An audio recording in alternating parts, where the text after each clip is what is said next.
He's just a Stevie boy. Stevie boy. He's not your boy toy. Boy toy. He's just a podcast boy. Podcast boy. You guys get ready for some sweet chin music. Some sweet pod music. How awesome was it that Shawn Michaels strutted out singing his own theme song about how hot he was? Yeah, but he was referring to himself in the third person too, Yeah. So that was weird. God, it's so good, man. That guy was a true athletic performer. I think one of the all-time greats. I would agree with that, yeah. Absolutely. Welcome, listeners, to Dead and Lovely, your favorite wrestling horror movie review podcast. Oh, so why haven't we done They Live yet? There's like that 15-minute wrestling match. That is kind of the perfect movie for a horror wrestling podcast. No, I'm just kidding. We don't review horror wrestling. It's really kind of limited to They Live only. And that Monster Brawl movie. Isn't there like a Monster Brawl or something like that too? And Hulk Hogan's appearance in Gremlins too.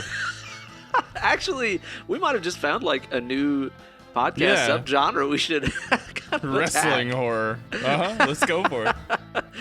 Welcome to Dead and Lovely, your favorite horror movie review podcast. Here with the host with the most, Uncle Ben, and who's that wonderful, sexy boy I got on the other end of the line here? The host with quite a bit, Steven Spratling. That's a little twist there. Yeah. Well, I don't have the most. I mean, we can't both have the most. That's true. How have things been for you over there in them Hollywood Hills, Steve? Oh, man, pretty great. Got my Movie Pass card and been using it, so that's been fun. What you been seeing? I finally saw it. Yes. Which was awesome. Really loved it. Good. I want to do that one on the show sometime. Yeah, we absolutely have to. I also saw on its premiere date, October 13th, Happy Death Day.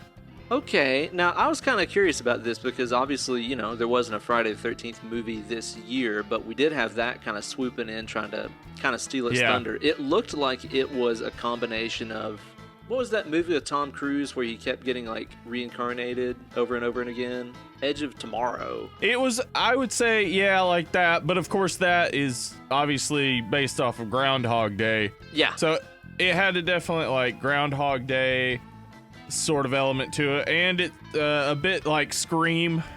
Okay. I wouldn't call it great, for sure. Would you call it a movie?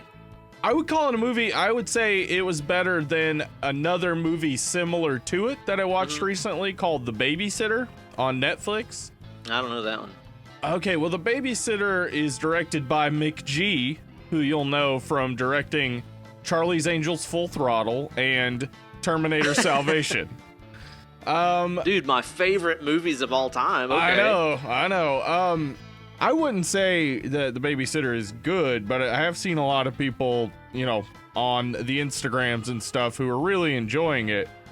I thought it was bad. I didn't like it. There was some fun to it for sure, but I think Happy Death Day was better, and I don't think Happy Death Day was very good. So what is The Babysitter about?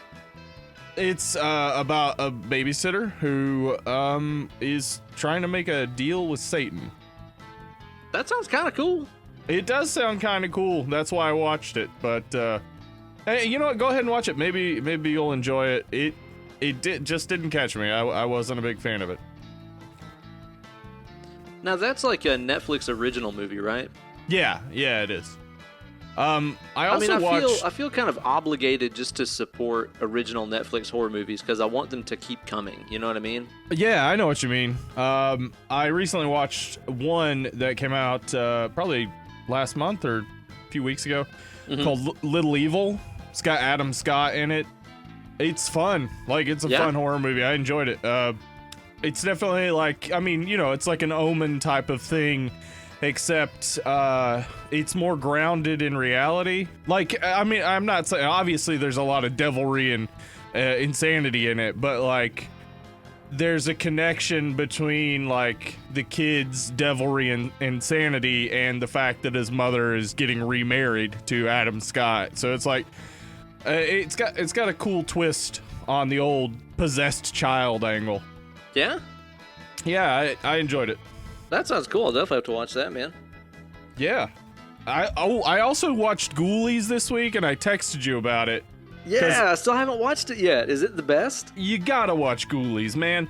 Ghoulies is one of those movies that I remember watching as a child, and I mostly remember the box art. And so, totally, yep. It's been on Hulu for a little while, and every time I'd scroll past the box art, I'd be like, ah, that's so cool. It just looks like so lame and whatnot. But then I watched it again, and I was like, oh my god, this is insane. Like, really?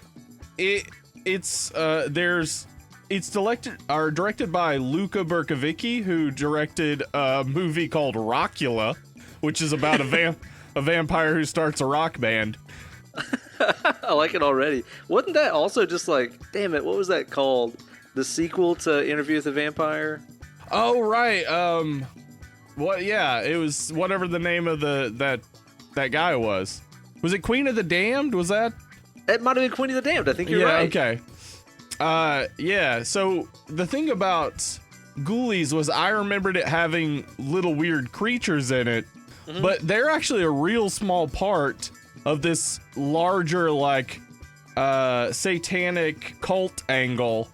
And what? And it has one of the weirdest lines from this real weird character who is called Toad Boy, who doesn't look like a toad. He wears like sweater vests and ties, but he acts so fucking weird. And at one point he says, "Toad Boy needs some sweetmeats for his tum."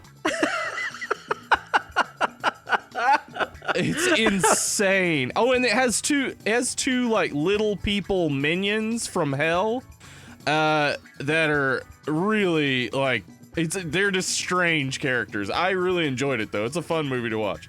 Dude, like the older that Kate and I get, the more that we look around and, you know, we'll go to a restaurant, we'll see people that are like on dates and stuff like this. You know, there's obviously like the first date awkwardness and stuff. And we'll just look at each other and be like, God damn, like, if you died or something and I had to like go back to dating and trying to find somebody, it would be the worst. But I'm always thinking like, what would my pickup lines and stuff be? That would be my pickup line. Yeah. Oh, excuse me, Miss. Toad Boy needs some sweetmeats for his tum? What? Because the thing is like, if you said that to somebody and they're like, oh yeah, Ghoulies, you'd be like, marry me now. Yeah, marry me, please. That's the test right there. Yeah, dude, I know what you mean with the Ghoulies thing. Like, that's one that I always saw at fucking Video West in Morristown all the time when I was a kid. And I was like, I bet this would scare the shit out of me. And I never rented it, but I do remember it vividly.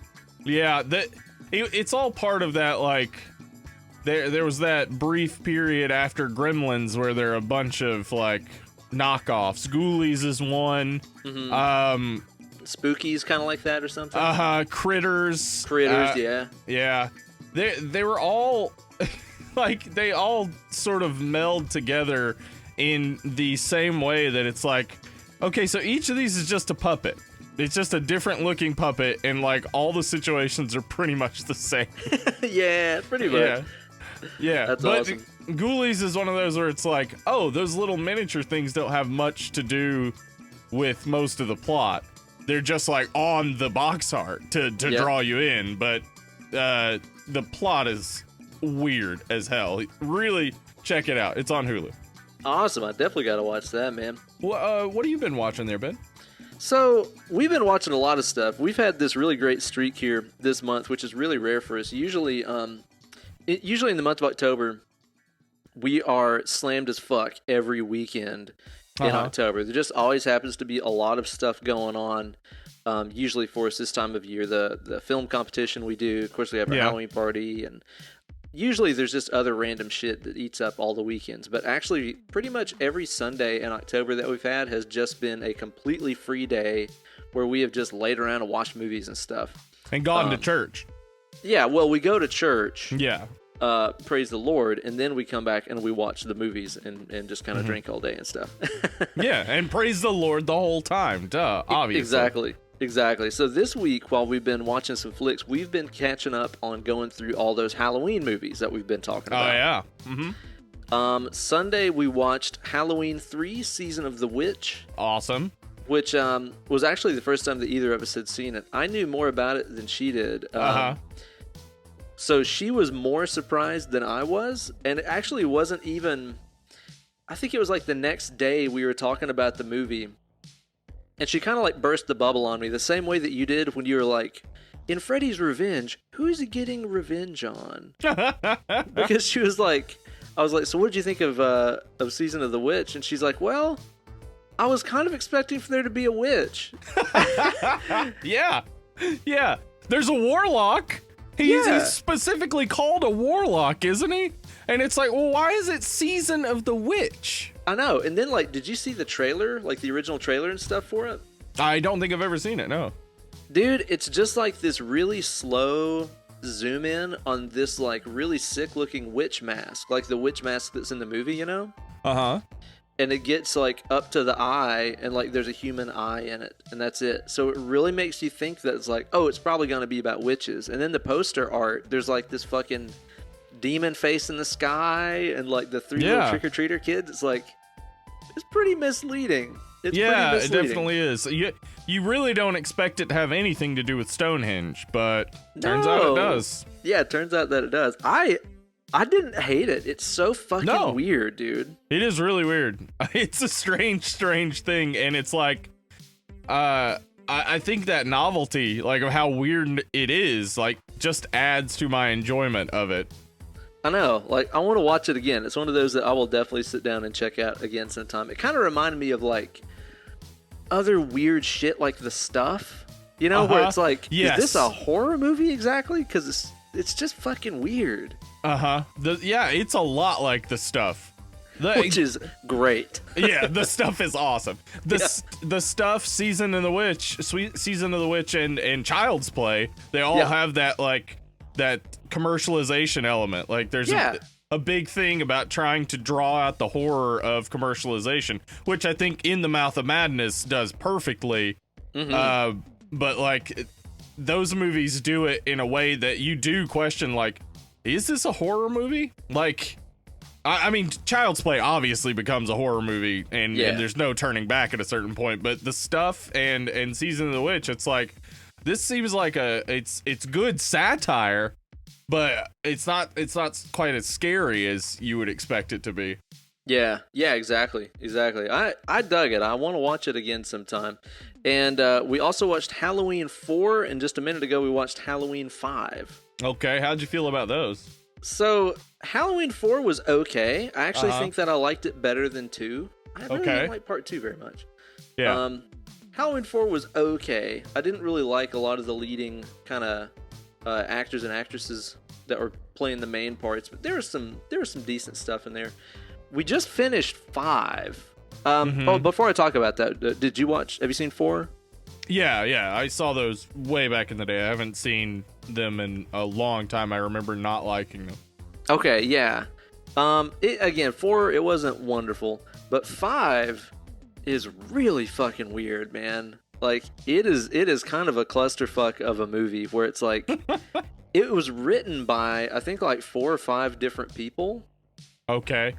And it's kind of like they all put their best idea on the table, and then they did all of them. You know, that's real interesting, because I was thinking about that, you know, going into it, because it had, I believe, 4 writers, right? And it the original screenplay by Cary Fukunaga and his partner had basically most of it been scrapped. Right. So, like, they had come in and built off of scraps of this into another movie, and they ended up with a really good movie.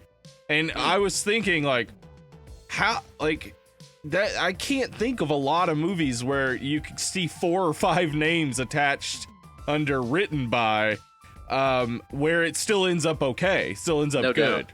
And so apparently Halloween 5 isn't one of those. Yeah, maybe not. Like, there is just such a weird bunch of stuff happening in that movie. The character of Loomis is, like, nuts in the movie. The little girl who's kind of the main character in it, I think she does a pretty good job. She has Danielle Harris. She was also in the remakes, the Halloween 1 and 2 remake. She played Annie Brackett. Wait. Yeah. No way. That was her. Yeah. She's in a lot of horror movies. She's pretty awesome. Oh shit. I had not made that connection that was her, but it's like now I can totally see it. I can totally see that now. I had a huge crush on her. The thing about Halloween 4 and 5 is, despite the fact that I didn't like them, when I saw them, I had a huge crush on her. By the way, she was older than me. So maybe. I was going to say, I was like, dude, she's like 9 in the movie. Yeah, well, she was older than me. You're like an older lady. Yeah. Now I don't watch the movie and go, oh, yeah. But, I mean, I watch the remakes and I go, okay, yeah. Yeah, exactly, yeah. God, that's funny. That could be taken in such a wrong way out of context. Absolutely. Hard edit on that. That's just going to get cut out. No, it won't. But the last like 20 or 30 minutes of the movie where it's mostly her getting chased around by Mike Myers, there's some pretty cool stuff. There's some pretty intense stuff in there, but I'll have to check them out again. It's weird. It's up for rent right now on Amazon, so you got to pay to watch it, but I don't know. I'm still trying to think of if I liked it or not. It definitely had some garbage in there, but it had some okay stuff. But one of the things I've really been spending a lot of time watching this week. So, sometimes at the end of the day, you've just sat down, you've watched a movie or whatever, and you've got a little bit of time before you're about to hit the sack, but it's like, I don't really want to start a show, or I don't really want to watch another movie. That's when it's perfect YouTube time, Yeah, absolutely. And a lot of times that's when it's like a BuzzFeed video time or something like that. But, just let them play. Yeah, exactly. But dude, this week I have been giving myself a blast from the dang past and watching some angry video game nerd videos. Oh, yeah? Awesome. Yeah. That's fun. Because I hadn't watched those for like, like 10 years or something like that. Okay. I'd like to report that they're still awesome. Yeah, I would imagine they hadn't lost much. Nope. I really enjoy that stuff because, it's just kind of like everything else. It's like I used to play those games when I was a kid and stuff like that, and I remember getting pissed off at the same things that he gets mad about. So it's always fun to kind of revisit that kind of shit. So yeah, I've been kind of binge watching a bunch of that lately. When I feel nostalgic on YouTube, I often go back either to Brad Neely's Professor Brothers cartoons. I don't know if you've ever seen those. I heard about those, and I want to say maybe you told me about those like while we were in college, but I don't know if I ever watched them. They're super funny. Actually, just look up Brad Neely, George Washington. That'll really get you in the mood to see anything else he's ever done. Is that the 6'20" weight of fucking ton? I love that. He'll kick you apart, dude. He'll kick you apart. So Brad Neely is awesome. He also has a project you should check out sometime. You and Kate would love this. He did a complete new audio track for the first Harry Potter movie. It's called Wizard People, Dear Reader, and he reads it in this like really sort of ancient voice, and he's like he gives like everybody new names and stuff basically. But it's the same story? No, he's never read the books, and I think he said before he had done it, he had never watched the movie, so he just turned the volume down and recorded it. No. And it's so awesome. So like the first time he'd ever watched the movie, he just put it on mute and narrated it. Yeah. That is the ultimate, and just tried to kind of like bullshit what was going on. It's so awesome. That's the best goddamn idea I've ever heard. Yeah. I'll also go back and watch Salad Fingers. Oh my god, man. Salad that shit Fingers is weird. Yeah, it's super weird, but like I think the thing I've shown people Salad Fingers so many times, and I think the thing that I always love about it is that I am dying laughing, and they are just staring at me like I'm an insane person. Oh god, yeah. That is one that soars over a lot of people's heads. Yeah. They're so funny, though. My wife and I absolutely love them. That's awesome, dude. That's awesome. Yeah, I gotta love some old school internet stuff, and it blows your mind to think that, like, a lot of those things that we watch, like the fucking G.I. Joe PSA cartoons and shit. Those are so old. Dude, that's what I was gonna say. Like, those things are like older than some of my fucking students. Somebody released remastered versions of them. Oh yes, it's and with they're awesome. The high def videos. Yeah, it's great. So, you ever get into some farting preacher? Of course. Ooh, Baba Kanba. It's so good, man. It's so good, dude. Yeah, that's all great stuff. So, yeah, I've been binge watching a bunch of that, and I've also been watching a little flick that is just perfect to start our month of Nov-ampire. Nov-ampire. This month, for the month of November, in the year of our Lord Stone Cold Steve Austin 2017, we are going to be watching nothing but vampire movies that you guys, our loyal, dead and lovely listeners, voted on in our very special poll here. And the one that came actually in 5th place on the list of ones that we're going to cover this month is what we're talking about today. It's Bram Stoker's Dracula from, 90 or 91 or something? 92. 90 dose. Pretty sick. Yeah. So we're going to be chatting about that today. I am going to try to turn this into something other than me just gushing about how much I like this movie for like an hour and a half. I got to find some shit to talk about it in there, because it could just turn into me being like, oh, I love it so much, really easily. I think the first thing we should talk about is that I don't know what sort of knowledge he already had about it, but our mutual friend Mitchell Trueblood today posted on Facebook. Oh no, hang on. You speak for yourself, my former friend Mitchell Trueblood. Oh, okay, Fuck you, all right. Mitch. Former friend to Ben. Now I'm much closer to him since you're out of the way. yeah, exactly. You can fucking have him, Steve. He posted today that he watched Bram Stoker's Dracula and he thought it was a piece of shit. So he hated it because he's an idiot. He's an idiot, dude. He doesn't like stuff that's nice. Oh man. Calling him out. I cannot believe it, man. Mitch, you're just a fucking piece of shit. I thought that I knew you. Oh man, this is real sad to see a relationship fall apart like this. I'm happy to see it go. Oh, you've got a 1-year-old kid, ain't even got no job, Mitch. Oh Come on. shit. That kid ain't got a job. That kid's been mooching off of their household for 1 whole year.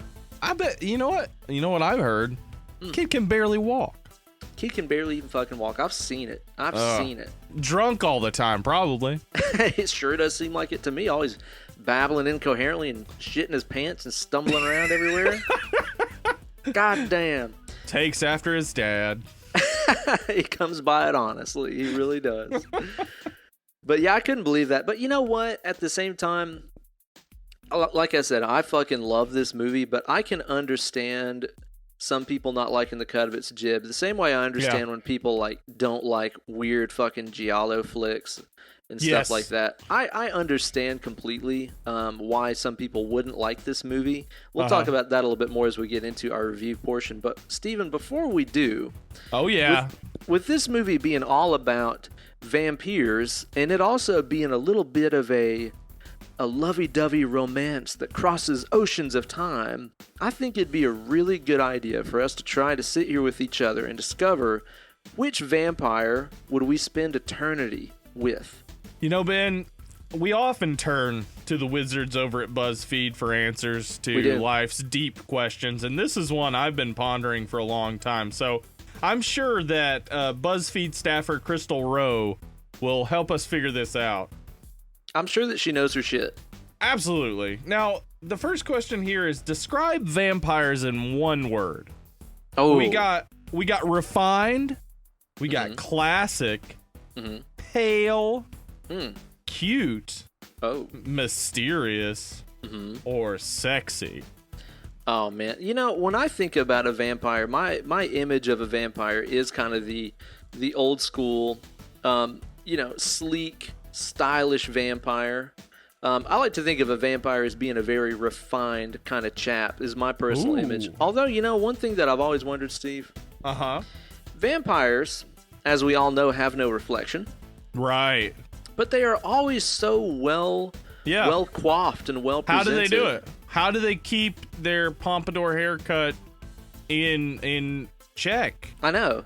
Female vampires are always really well made up and stuff like this too. Like, how are they doing this? Now, what I really want to see in a movie that I don't think has been explored, I want to see like Vampire Year One of like a sexy lady vampire still trying to figure it out. Yeah, still trying to get used to like putting up her makeup without seeing it. So she goes out with like fucking, lipstick on her teeth all the time and blush halfway down her forehead and shit like this. That's what I want to see. It's like still kind of getting the hang of it, still kind of new to it, getting the kinks worked out. I've wondered several times, why do their clothes become invisible just because they don't have a reflection? Hey, what the fuck? Did they bite their clothes? Like, are their clothes vampires too? Now that is something I would like to know about. Yeah. Do they bite their clothes? And then their clothes are then immortal too. Yeah. Now, for me, I'm going to go ahead and describe vampires as pale. That's true, they are. They're pale. Yep. All right, now the next thing that we got on our quiz here is choose a body part to let your vampire bite. Listen, I don't own no vampire. Nope. Our choices that we have here are thigh, no, just a flat out no. We've got a wrist, we've got a neck, an ankle, and a chesty. Ben, no. That's my answer. I'll tell you this right now, that I don't love vampire movies because I don't love veins being penetrated. That's true. That's kind of the thing. I absolutely hate that. And so I never do this in horror movies except for vampire movies. I look away when they bite. Look away. I can't see it. I can't watch it. It's so gross to me. Wow. So I choose a no. Just gonna go with the no. I think if I've got to go, I'm just gonna go total classic and go with the old neck bite. I think these other ones seem kind of silly. Vampire biting your thigh, that's just weird and awkward. So I'm gonna go classic. I'm gonna go neck. That's a good call. Now, Ben, where could you live for 500 years? 500 year? Norway, San Francisco, Louisiana, Oregon, England, or France. Now, okay. Indulge my homeschooled stupidity here. I can't recall. In Norway, is that one of the places where they get like a 6 months of darkness kind of thing? I would think parts of Norway get more darkness than other parts. It's a long country, I think. Yeah, it's a northernly place. Yeah, it's pretty dark and bleak during the winter, yeah. I mean, I would like to think that if I was a vampire, I could probably get more shit done if I was in that kind of environment because I could be out more often. Now, I'm totally at odds with that because I am one of those people that gets the seasonal affective disorder or whatever real bad. You would be a depressed vampire. I totally would be a fucking emo-ass vampire. So I like to think that if I was in Norway or somewhere where it was dark and overcast a lot more so I could, be out doing stuff, I could do that better, but I would also be kind of bummed about it. I'm just gonna go Norway. Yeah, plus the metal. They got lots of metal out there. Yeah, that is awesome. I mean, as a vampire, I think you could fit in the metal scene pretty easily, and nobody would really question. Yeah. So I would choose England here. England is the place of my ancestors. I've done a lot of my genealogy because I used to be Mormon. They're crazy about that. They are, and you know what I found is that, one, anytime people in your family start talking about like, oh, we're part Irish or we got some Cherokee in us, they're full of shit. The moment you start doing your genealogy, you find out, you're probably not Irish. You're probably just English. Like most people in the eastern part of the United States that don't live in Boston. Yeah, you're probably just British. And I am very, very British in my ancestry.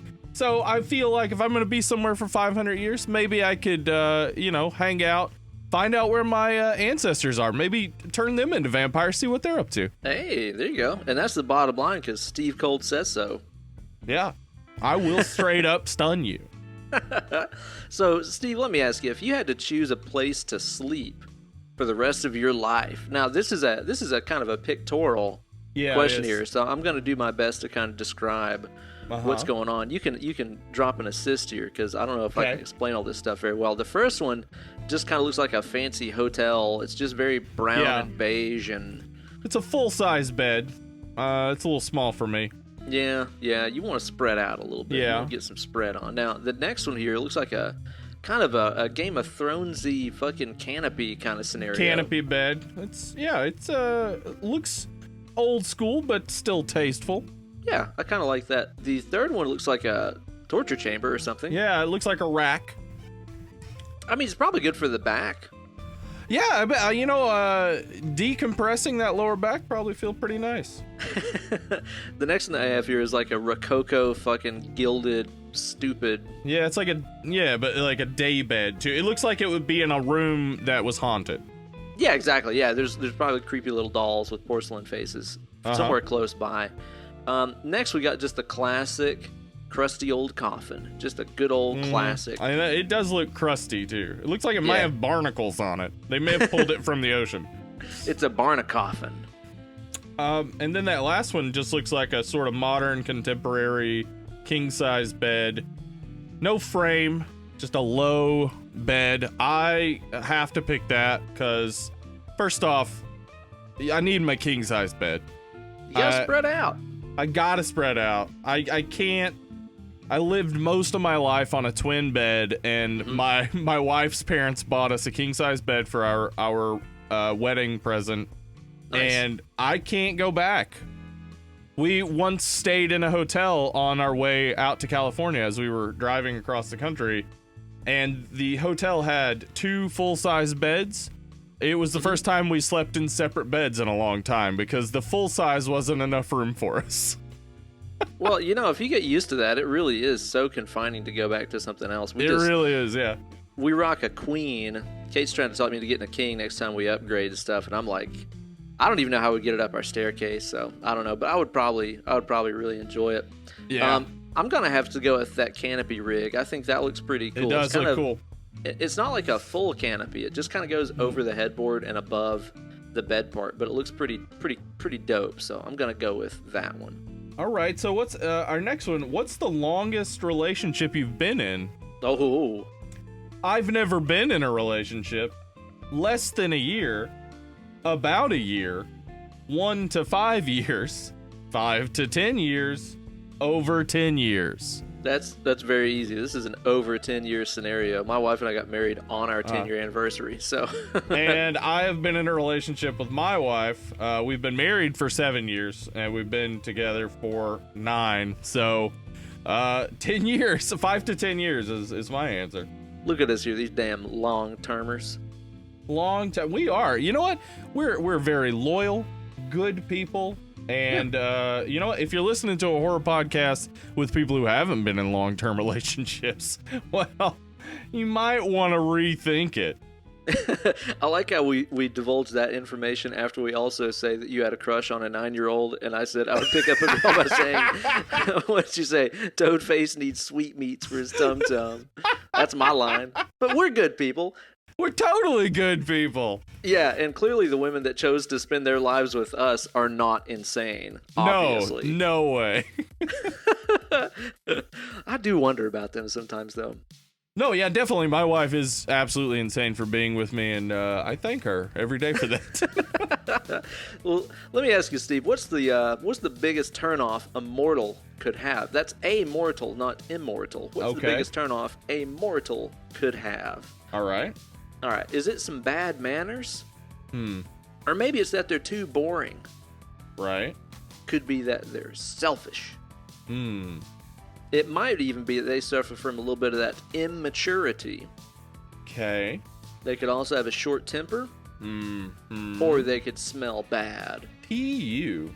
Smell bad. I'm gonna say selfishness. I think that's of all these things, it's one of the things that I've never saw anyone get over. So yeah. So selfishness. That's a good point. Yeah, that's just kind of a trait that is kind of with you. You don't really kick that one. Yeah. Boringness is just a huge thing for me. I don't want no fucking cardboard cutout human to share my life with. I dislike a boring person. Yeah, they're not fun. That's for sure. Which quote grabs you the most, Ben? Forgive me if I have a lingering respect for life. I wonder if these are quotes from like vampires. I think they are, yeah. Okay. You surprise me. That is a rare quality in a breather. Listen to them, the children of the night. What music they make. Okay, that's from Dracula. So. Yeah. Come, let me show you what it means to live in the light. That's a lie. Vampires don't live in the light. That's stupid. So, I can bring you back to life. And so the lion fell in love with the lamb. That's from Twilight. Way too lame. Oh, is it seriously? Yeah, that's from Twilight. Oh, it's so lame. What would you pick here? Listen to them, the children of the night, what music they make. Because that's the jam right there. That's the jam of jams. Plus, I like the music.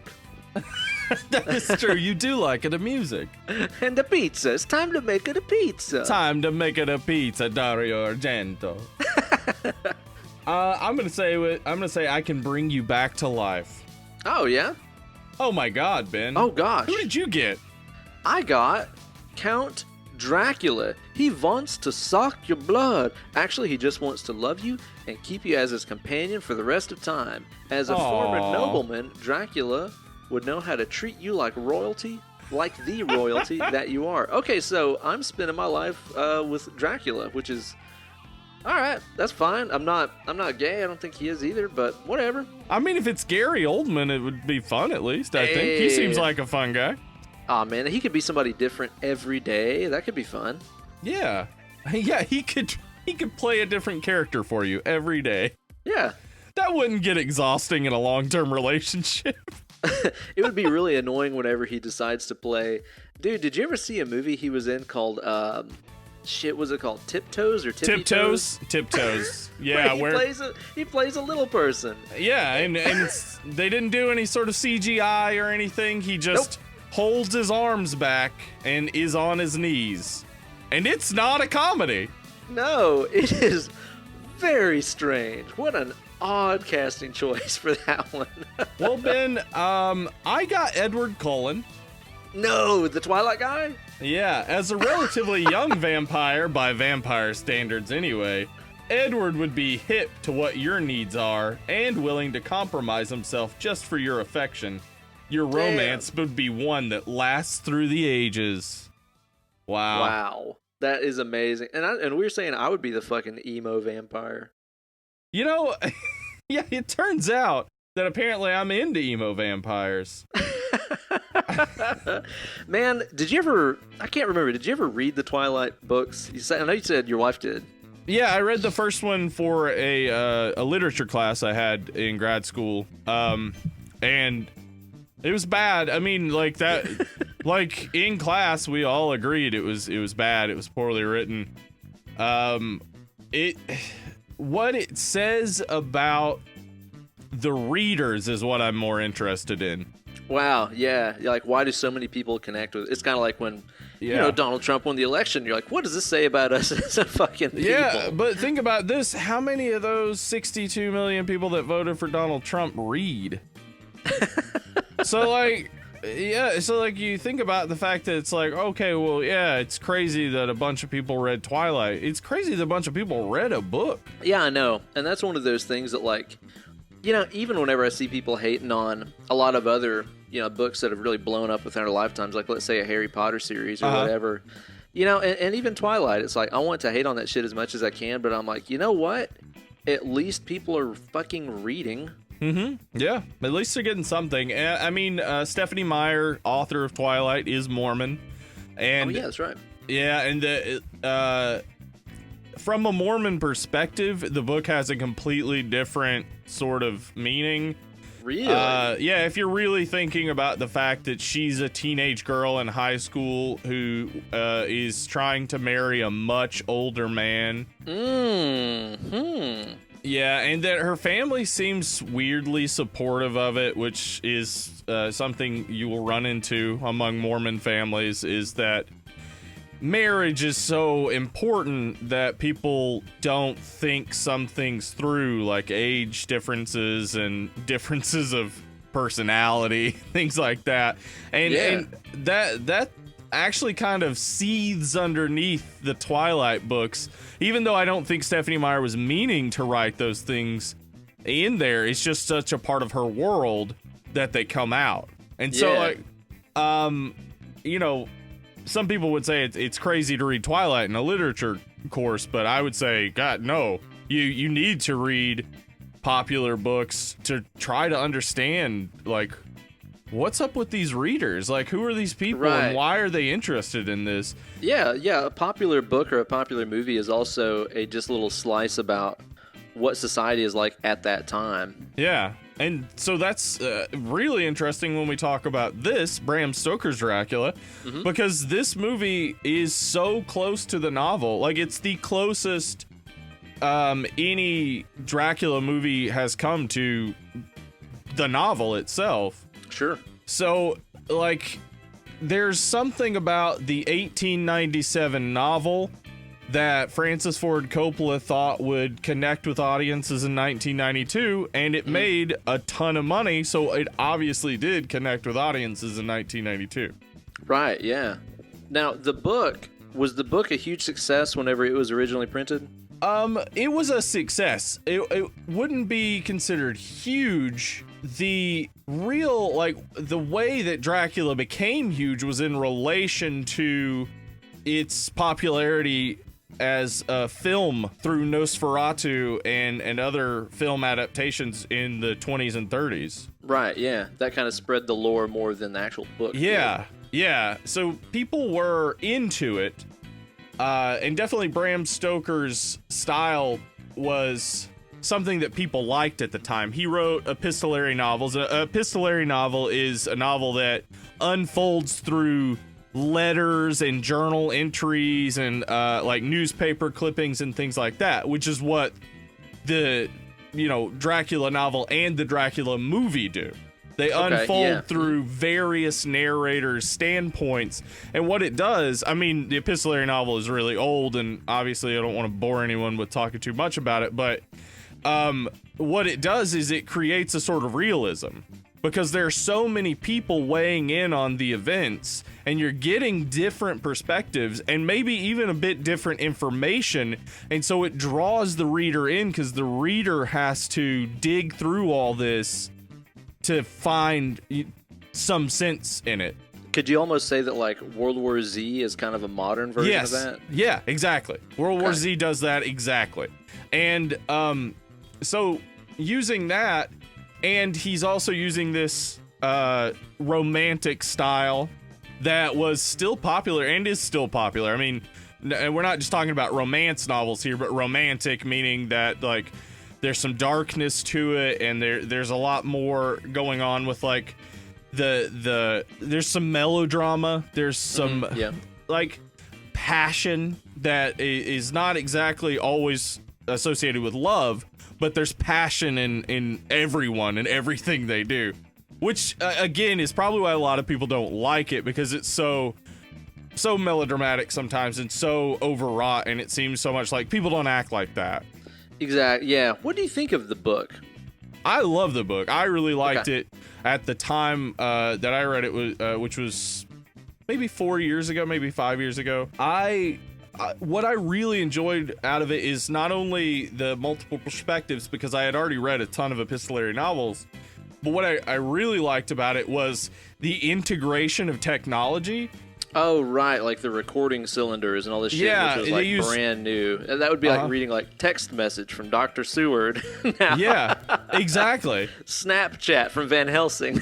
Yeah, exactly. It uses the technology and obviously technology didn't turn over as much back then, and people didn't get news of new technology as quickly. Sure, yeah, especially if you lived out in the country or something like that. So you'd be reading this stuff and be like, oh my God, they can record onto a cylinder. How could a man's voice be on a cylinder? Yeah. They mustn't let women do this. And the use of a typewriter, and also just some techniques that he uses in the book this isn't in the movie, and we'll talk more about Mina Harker in the book versus Mina Harker in the movie, and sure. I have some opinions on that. But in the book, Mina Harker, in the last bit where they all are coming together to go and, you know, take out Dracula's Earth around London and, you know, find him and kill him.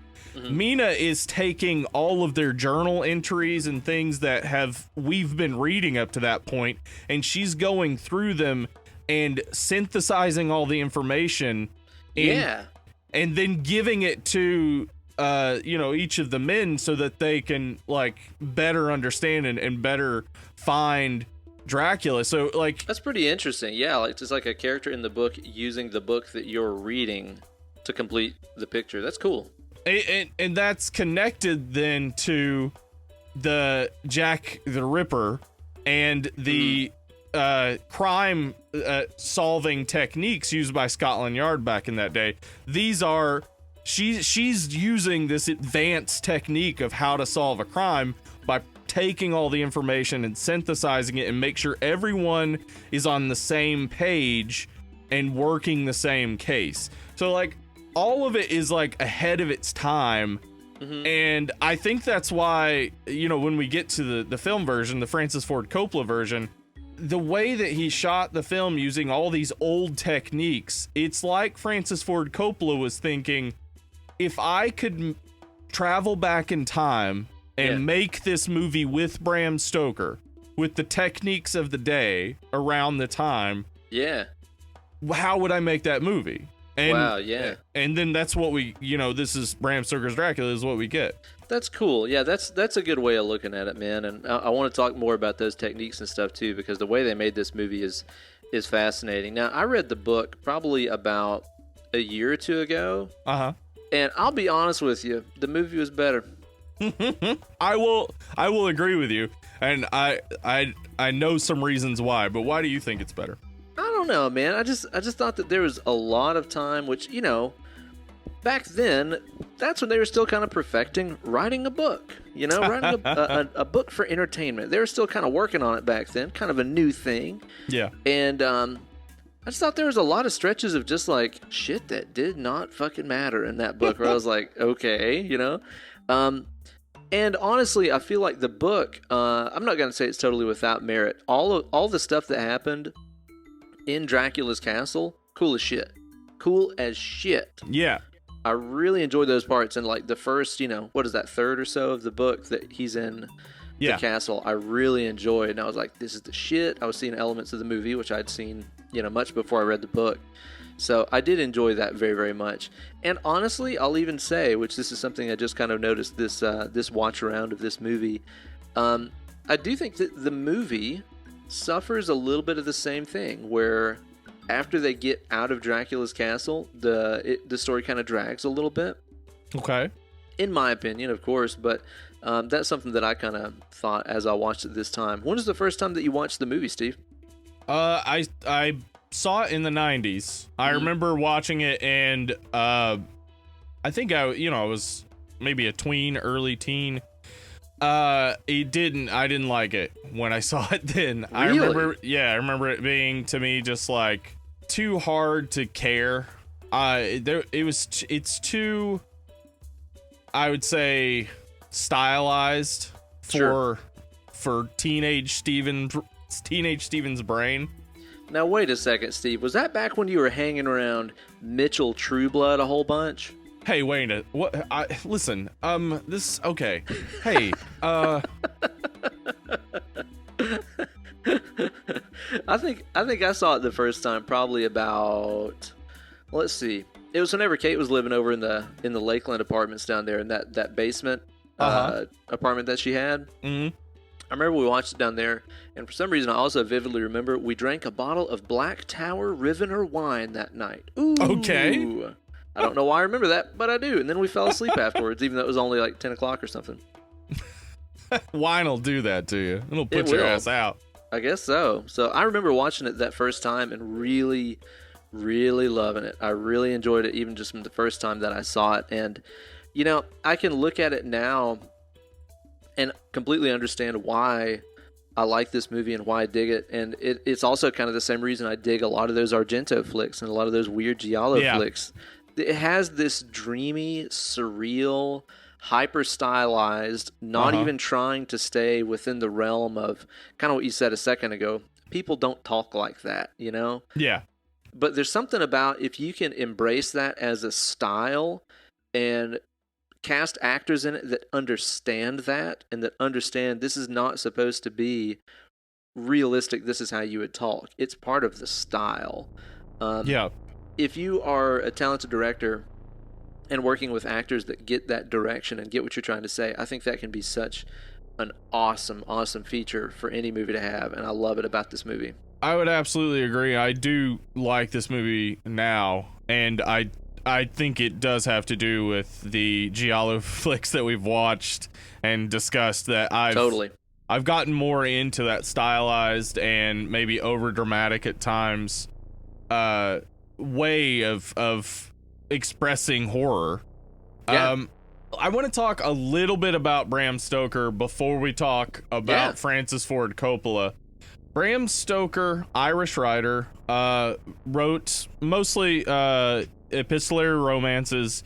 He wrote a few horror things, one of them being Dracula. The other is the source for what we would call mummy movies, which is it's called The Jewel of Seven Stars. It's basically about a mummy's curse, and the mummy comes back to life, etc.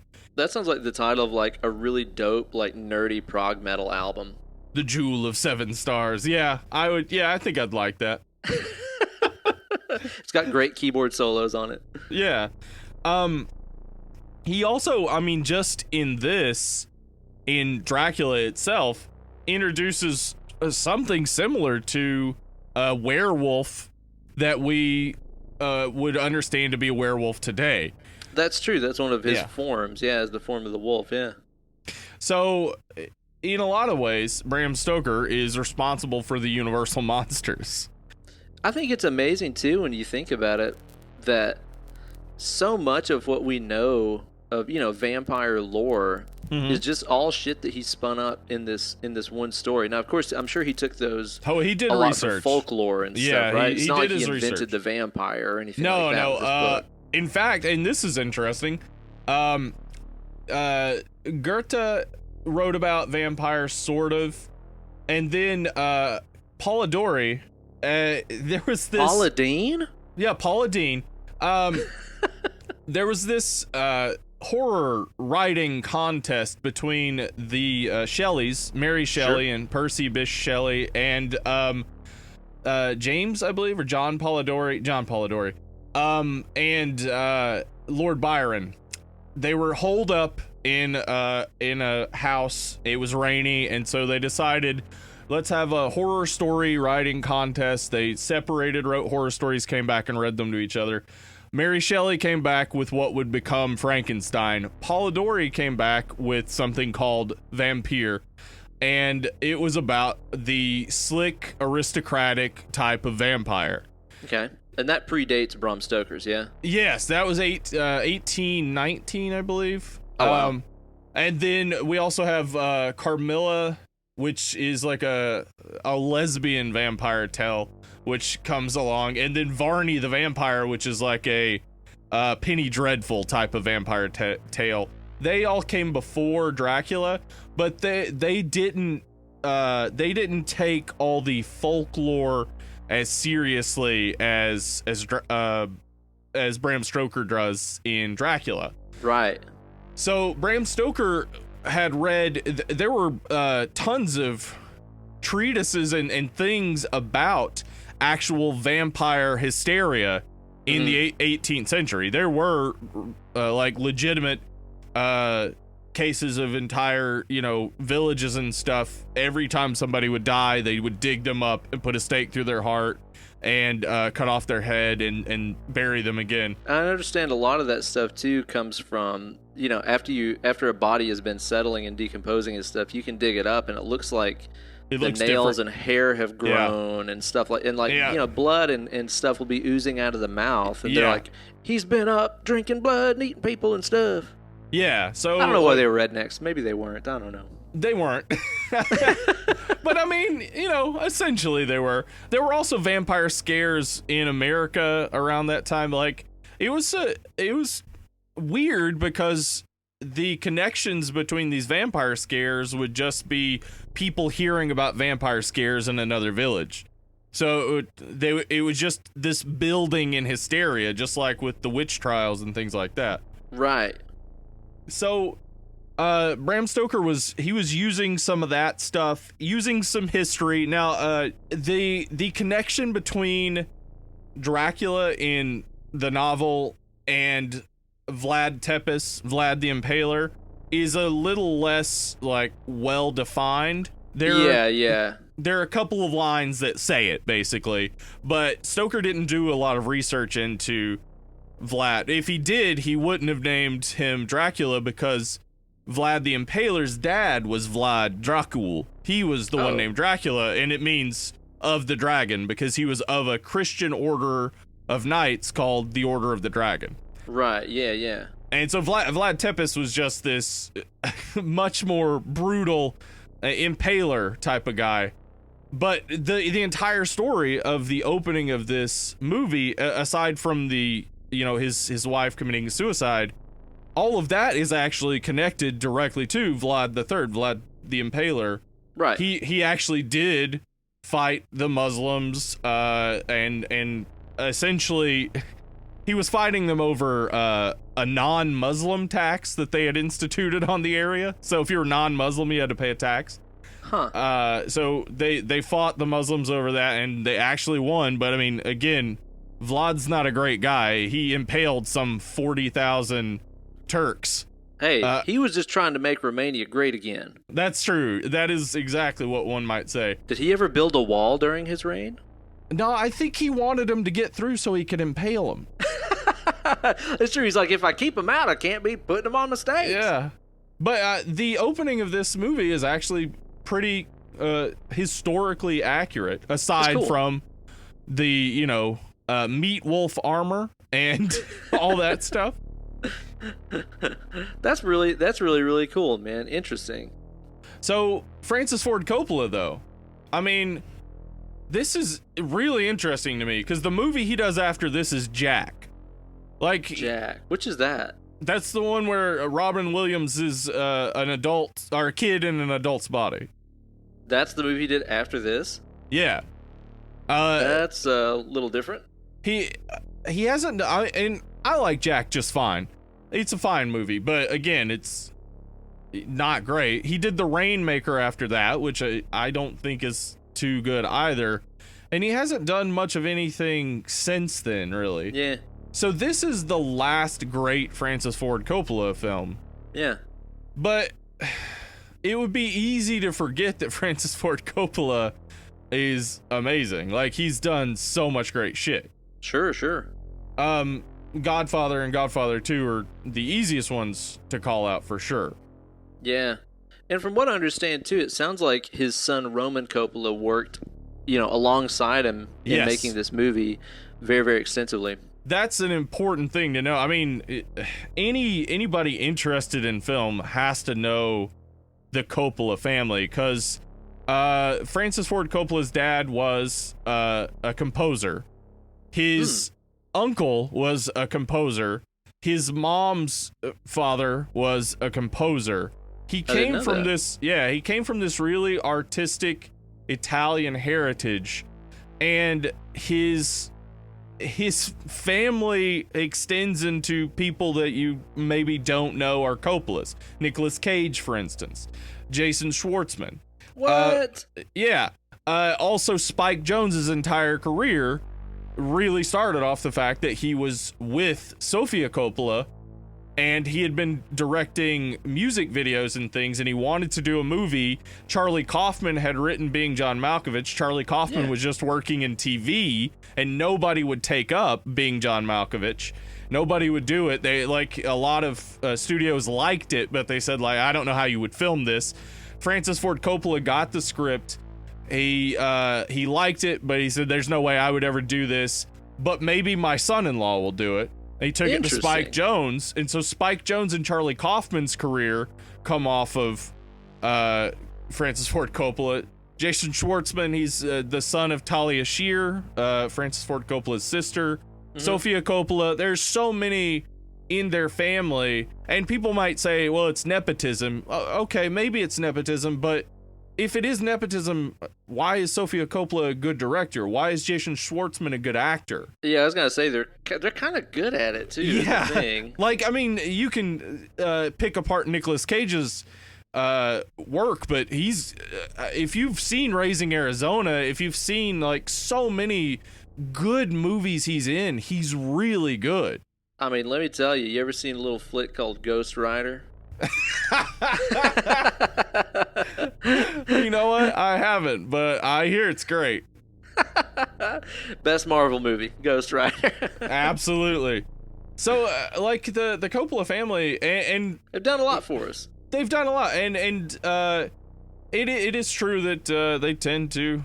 Francis Ford Coppola has tended to keep his family in the business.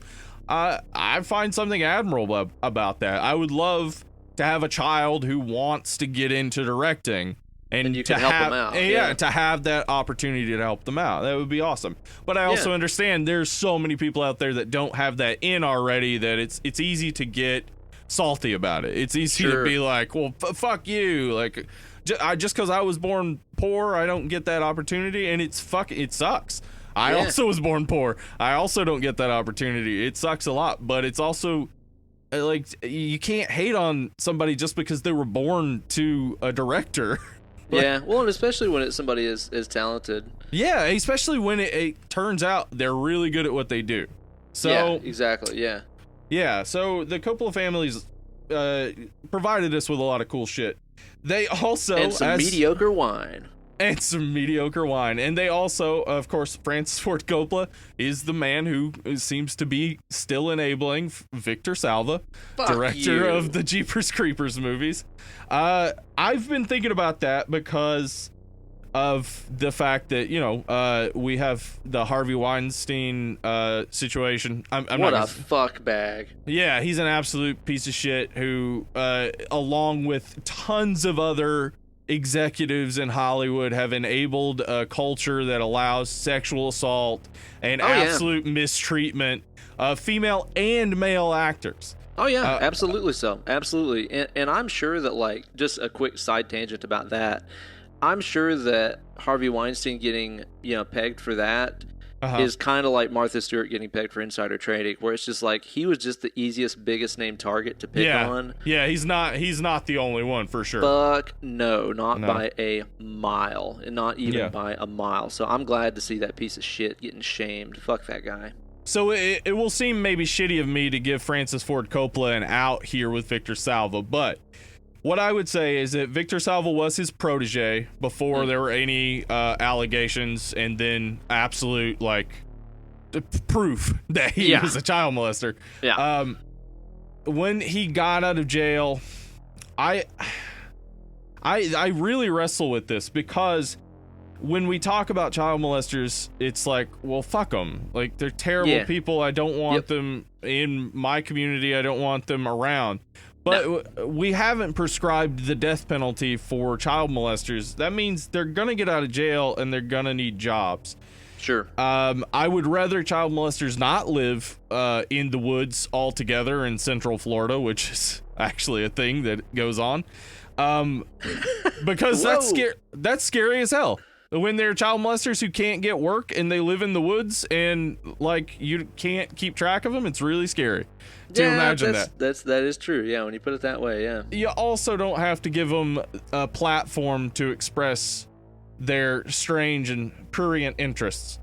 Well, and especially being in an industry where you encounter all kinds of young, beautiful people willing to do anything to make a name for themselves. Yeah, so I can't fully excuse why Francis Ford Coppola keeps executive producing the Jeepers Creepers movies, but he is a good director and he has done a lot of good. I don't know, like, honestly, and I think this is good, but now that all people are starting to talk more, people in Hollywood are starting to talk more about the terrible things that executives have been doing. Sure.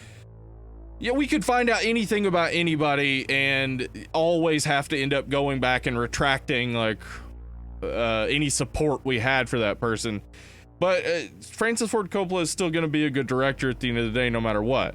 Yeah, sure. Well, I mean, it's like, Roman Polanski's a piece of shit, but it's like, there's no denying that it doesn't make Rosemary's Baby a shitty movie. Or Repulsion. Repulsion is great if you haven't ever seen that. I've not seen that, no. Yeah, check it out. So yeah, that's a tough one, but at the end of the day, Francis Ford Coppola hasn't done anything. Yeah, as far as we know. Yeah, as far as we know. We could find out, but so he's not to blame for that.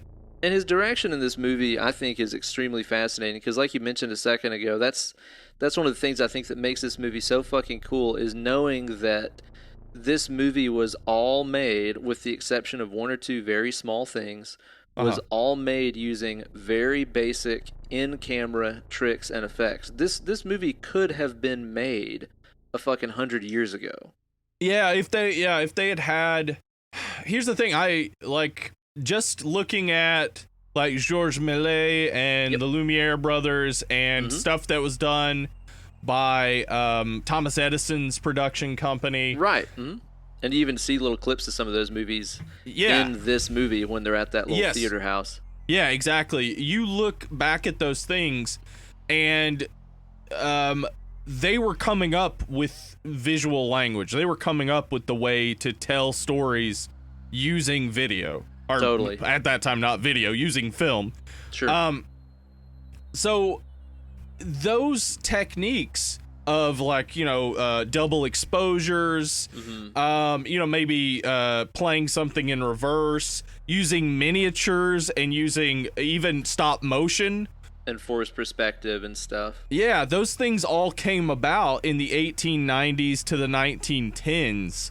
Sure.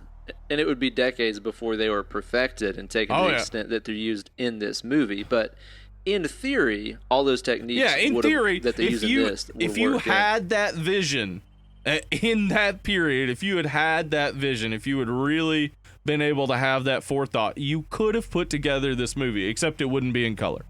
Right, yeah. And that's the thing, man, is like, I didn't even realize that whenever I was watching this movie for the first dozen times. I've seen this movie a million times. It was only after I watched all the special features and stuff that are on the DVD, which, if you even remotely like this movie, I can't urge you enough. Watch all of the making of stuff that you can about it, and it will make you, even at least on just a technical level, appreciate this movie tenfold, because it's like you said, they went to such extremes to make sure everything was practical and in camera, that even stuff that you would just not even remotely think for a second about it being practical, like when Keanu Reeves is on the train and he's writing in his diary and you see his diary in the foreground, the eyes the eyes in the sky, like that diary that's in the foreground is actually just a goddamn gigantic diary. And then, like, the eyes in the sky, that's them projecting that shit onto a screen. Yeah, and, like, the way they have the background moving at two different rates, for the foreground and the background, that's all in camera. That's real. You're seeing real shit. Any of the things that happen in Dracula's castle, like him crawling down the walls. Like, that scene in the movie and that scene in the book. It's insane how unsettling it is, because it is. It's really creepy. It's like gravity just doesn't work. Like the geometry of Dracula's castle doesn't work. Like, remember when Jonathan Harker is escaping the castle, he like crawls along a ledge and then steps over to another ledge that immediately makes him just be falling directly down. Like there's the geometry doesn't meet up. The gravity is weird. Like, obviously we know they're like magical seals on his castle. We see that when the carriages are going in. There's like the blue seal. The blue flame. That's like about the only non-practical special effect in the movie. Yeah, when you see those blue, and weirdly enough, probably the worst special effect in the movie. That's true. It does look like some weird Star Trek like reject shit. Yeah, but that's something that Coppola said himself, is that he just sort of imagined that while you were in the presence of a supernatural creature like a vampire, that the laws of physics wouldn't really work the same way. And I love the extent that they take that stuff too. I love that, like, well, even little stuff. He opens up that bottle and it drips upwards. Yeah. and shit like that. It's so cool. His shadow doesn't follow him. Yeah. I love that. Dude, that's something that I only noticed this time. Yeah, because obviously I noticed Dracula's shadow doing all kinds of crazy stuff, which I think is so cool. But I hadn't noticed that as Keanu Reeves, Jonathan Harker, is walking up to the castle, his shadow is like reluctant, like, I don't think so. And just sort of waits by the door. It's so cool. Yeah. Speaking of Keanu Reeves, let's talk about the actors in this movie. Yeah, exactly. Now, Keanu Reeves plays Jonathan Harker, who's kind of the main character, although I don't really know that he's the main character. I think Dracula is the main character of this movie. Jonathan Harker is the main character of the original novel, but I felt this way when I read the novel, and apparently everyone who's adapted Dracula basically has felt this way, that Jonathan Harker comes off as weak and boring. And so in almost every adaptation of Dracula, he's not the hero. Yeah. The hero status moves to maybe, Van Helsing or the group itself, or even Mina gathering the information and all that. Yeah, even in League of Extraordinary Gentlemen, the comic series, I highly recommend that. I love League of Extraordinary Gentlemen so much. Mina Harker is like the badass. She's the one who does everything, and Jonathan Harker is just this weak, easily broken fool that she just has to take care of. I think the star of Keanu Reeves' part is his smoking bowl. Oh, absolutely. That is one smoking. But you know what? If the Mask were to see that, he would say smoking. Now, obviously choosing Keanu Reeves for any non-Bill and Ted like role is always kind of a risky venture. We all know how Keanu Reeves, acts. He's very, very, very wooden. Awesome in John Wick 1 and 2. But typically, so good. Yeah. Oh, dude, especially in this era, it's like he's a pretty stiff actor. But again, with this movie, with it being that kind of surreal, weird, I don't think it really distracts me at all. No, I think it's good. I think it's exactly what I thought Jonathan Harker was when I read the novel. So Very watching 2D, this, right? Yeah, watching this, seeing Keanu, I think he's making choices. I think he's choosing to be wooden. He's choosing to be a little heart, there's no heart to the character. Totally. That's kind of exactly how he is. He's this middle class character crawling up. He's trying to become like the aristocrats. He's trying to become like the rich people, and so to do that, he's just given up any semblance of a personality. Well, and too, with the way that this movie deals with kind of the romantic theme of Dracula and Mina kind of being reincarnated lovers and stuff like this, and also dealing with the fact that Dracula is hundreds of years old and has seen and done so much in his lifetime. Yeah, I think that it makes the Dracula Mina love story even more tragic, because he's like, Mina is with this guy that's a fucking cardboard cutout. Yep. I think that it makes that romance even stronger and stuff, just for him to see that this is what she's settling for, just this fucking basic ass boring dude. So I'm with you. I think those are decisions, and I'm totally fine with it. And Coppola said too that before he got into movies, he directed a lot of theater. And there's so many elements of this movie in the acting and in the dialogue and in the sets and stuff that is very much like a stage theater kind of play, And I think that the way that Keanu delivers a lot of his lines and even a lot of his dialogue and stuff reminds me of. Yep, exactly. And you could even say that's also, you got to think early movies, early talkies and stuff like that. That's how people acted back then, because they were coming off of being stage actors. So when they put them on the silver screen and put them in front of a camera, they were still doing this very big overacting, over-enunciating kind of thing, because that's what works on a stage. So it might have even been a little bit of that, being time period accurate for the acting even. Yeah, when you need the people in the cheap seats to be able to understand what you're saying, you got to over enunciate, you got to yell, you have to overact. And and so that's kind of how Jonathan Harker comes across. And the Jonathan Harker story is different than the novel, but I think the character comes off the same. Yeah. The love story between Mina and Dracula is not in the novel and is sort of a creation of other adaptations. But I think it works well. I think it works so well. This is one of those cases, kind of like we talked about on some of our other episodes, where it's like you can take liberties with the source material if it's good logical decisions. Yeah. And I think that's a great decision. Yeah, what Coppola did was close a lot of holes in Dracula. So he, instead of Renfield just being some random madman, he makes Renfield the former law clerk who dealt with Dracula. That then makes so much more sense. Instead of having Mina Harker just be basically a secretary for all of these people, she takes a much more direct role because she has a direct connection with Dracula. And even though it comes across as a love story, and of course she seems to be mostly enamored of him, and we would think, like, you know, with Lucy, he obviously is using his hypnotic powers to use her and to make her do his bidding. But Mina fights it because she has a different connection to him. She's able to fight it, and she's able then to be the one who in the end kills him. Well, and also too, you know, he wouldn't want to just use Mina the way he uses Lucy, because he loves her and he wants to be loved back by her. And I think that he knows if he just glamoured her and made her do his bidding like he did with Lucy, then it's not really love. He wants it wouldn't her mean to understand. anything.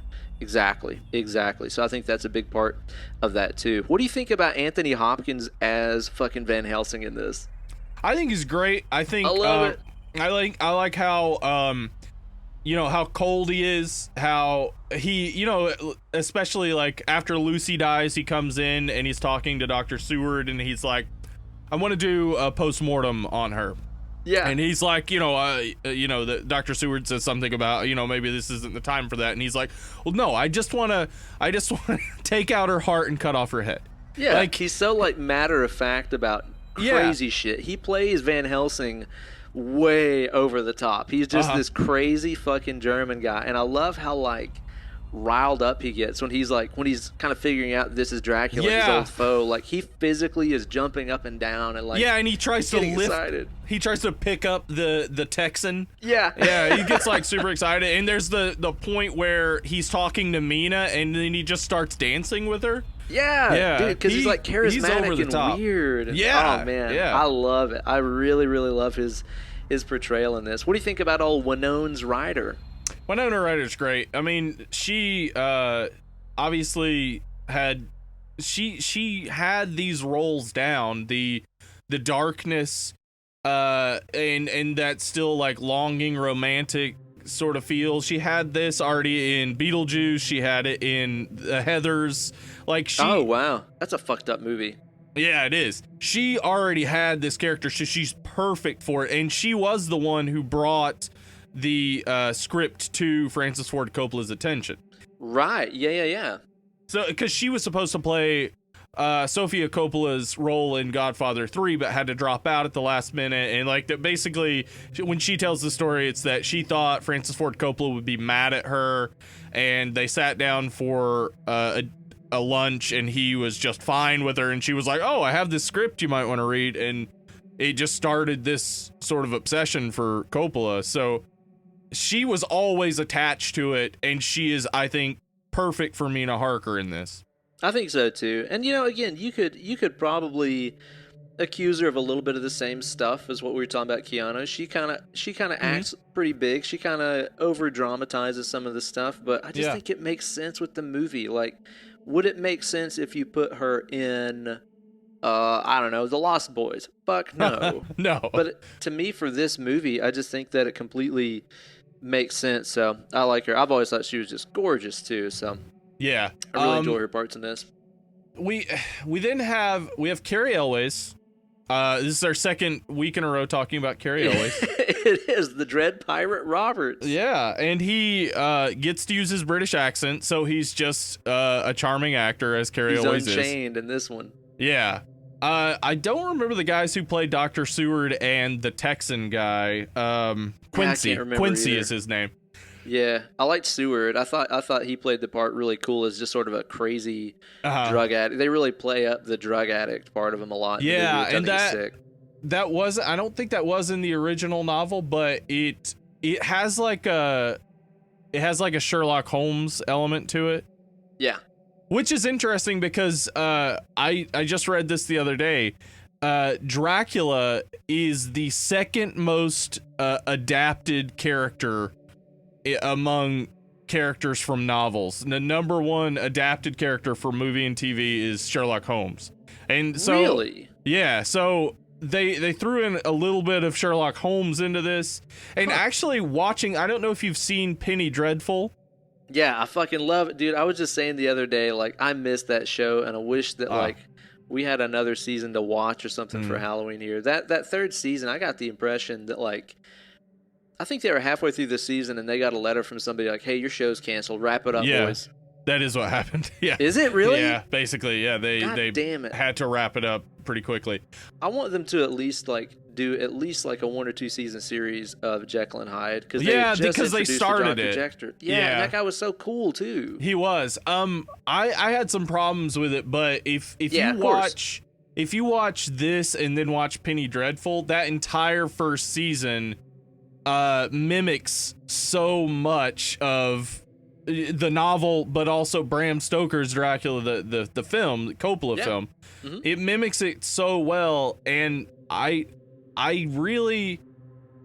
found that the things that Coppola did, the slight changes like making Seward a morphine addict, etc., it's good. Like it's not the most important thing in the story, but it makes Seward make more sense because he seems not the least bit devastated that the Lucy, the woman he loved, has chosen someone else, and then he's like, I've always got my morphine.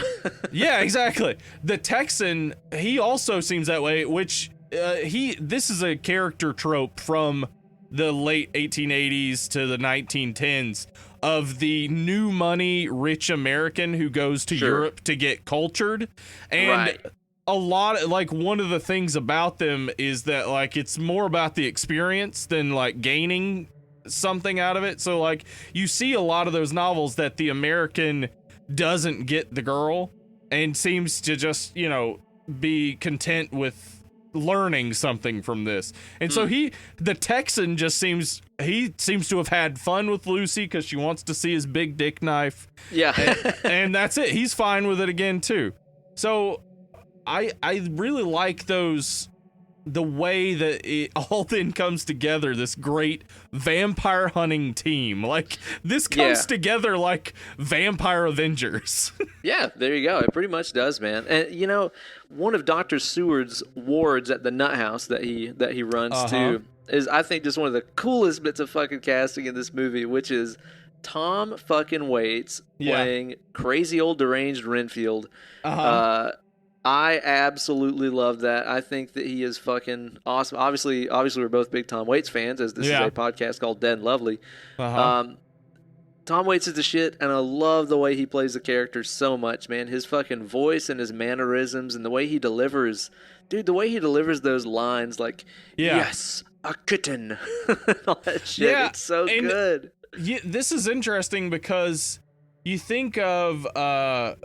David Johansen, who we talked about in our Tales from the Dark Side episode. Oh, yeah. David Johansen, a musician who goes into acting and also adopts this sort of over-the-top way about him, but it still comes off as fake and acty. It doesn't come off the way that Tom Waits as Renfield playing this crazy, like... let's say substance obsessed individual. He does it so well because it's real for him. Like he's able to draw on that because he's like, well, I've had my, substance abuse issues, and so if it's eating bugs or it's any other sort of drug, I know how to play that, and he plays it so well. He's also fluent in werewolf speak, so there's that too. That is true. He does speak werewolf.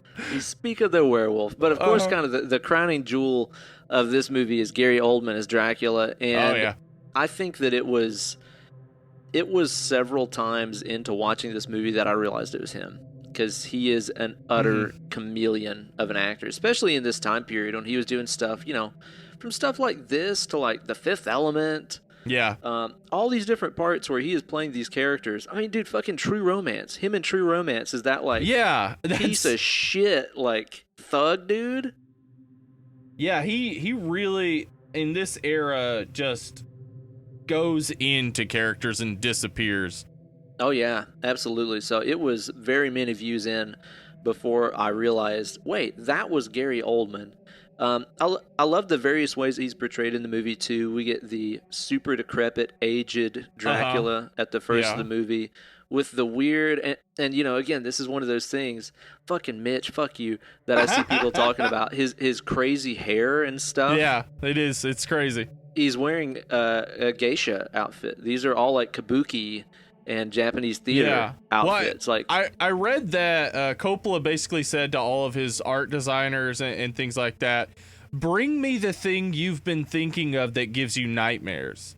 Wow. And so that's why we get crazy kabuki, geisha, ancient vampire. We get meat wolf clad young Dracula. We get these different designs that are Lucy in that insane wedding dress. Yeah, the weird lizard frill dress. I want to talk more about the costumes later. Yeah, with just like the blood all over her face. Yeah. So like all of that, you get that just that feel of like, oh, this is somebody's nightmare. This is someone's nightmare. They've dreamed of this and it haunts them. Oh yeah. And then we also get him as like young romantic Dracula after he arrives in England. Yeah. He read a pickup artist book. He comes in peacocking. He's got some close-up magic where he makes you think your tears turned into diamonds. Maybe he nags you a little bit. I don't know. I think you're onto something right there, man. He was the OG pickup artist. He's got those blue sunglasses on. I looked that up though. Actually, that is period accurate. Really? Yeah, blue and green lenses were most common in England at that time. So tight, dude. And then we also get him in his various transformations, which that's actually Gary Oldman in like the Wolfman costume and the Batman costume. It's crazy. So sick. He plays different characters. Like even though they are all essentially Dracula, young Dracula, romantic Dracula, old Dracula, like old bitter Dracula, the Wolfman Dracula. Oh, there's even transition Dracula where he's like when Mina marries Jonathan and he's like between Wolfman and regular Dracula. He's like, dude. And he's crying tears of blood. Like it's so sick. He plays these different characters when the makeup is different. Like even though the soul of it's the same, it's a different incarnation each time. And I gotta say, dude, I absolutely fucking love the way they did the bat form and the wolf form in here. Dude, the bat form of him. Yes. He's got that like flat, like almost like Voldemort nose, where it's just kind of like nose slits, like what a bat has. And he looks like greasy and shiny and fucking nasty. And then even some of those bat-like features are even present in the Wolfman form too, where he's kind of, he doesn't have the elongated dog-like snout that you usually see. Yeah, no, it's more of the short, like, slit nose. Yeah. I love those looks in this. I still think those are two of the coolest looking, vampire, bat, and wolf forms that we've seen in a movie to date. I think that it's amazing. And he went to such great lengths, too, that he even worked with a vocal coach to learn how to just drop his speaking voice down. The article said an octave, but it's not literally an octave. Right. But if you think about Gary Oldman's normal speaking voice, and then you think about him talking with Harker being like, I never drink blood. Yeah. I never drink wine, sorry. Yeah. The voice is completely different from his normal speaking voice, so he really did go to great lengths to make this character believable. Yeah, and it's great. Like, I there is some element where it's a bit hokey to hear like I want to da da da. Oh yeah, like, yeah. It's a bit hokey, but it seems natural. Like he doesn't do it as I don't know, over the top as he could have. It could have turned out a train wreck. It really could have. Even though he's still doing the I want, he's still doing the sort of cadence of the the 1932 Boris Karloff Dracula. He does it still more subdued, and I don't know though. There are moments where he obviously, like in the book, this is exactly how it happens. He suddenly out of nowhere flies into a rage, and so the way that he does it in the film is great. He goes from like laid back, smooth to like flying into a rage, pointing a sword at you, like. Yeah, because he is still Vlad the Impaler, like great warrior that has fucking murdered 1 million people before he's even a vampire. Yeah, so it's just dumb luck, I guess. In this movie, it's dumb luck that the guy who's sent to his castle in Transylvania happens to be engaged to the woman whose soul he was once married to. I think maybe like that's the one flaw in Coppola and who's the writer, James Hart, trying to close all the plot holes in the novel is that this one thing is a little outlandish. I know when talking about a movie about a vampire, to say that something as simple as the guy they happen to send to his castle also happened to have the fiance who was the reincarnation of his former lover. I gotcha. Is outlandish, but it is outlandish. It's hard. It's less defined than the rules of vampirism, and harder to believe. And you can even say that that's kind of addressed in the movie, where whenever Dracula picks up the photograph of her and he asks Harker, he's like, "Do you believe in destiny, or do you believe in fate, or something like that?" It's kind of like that's always kind of the ace in the hole to explain away any incredible coincidence. It's like, whatever, it's fate, it's destiny.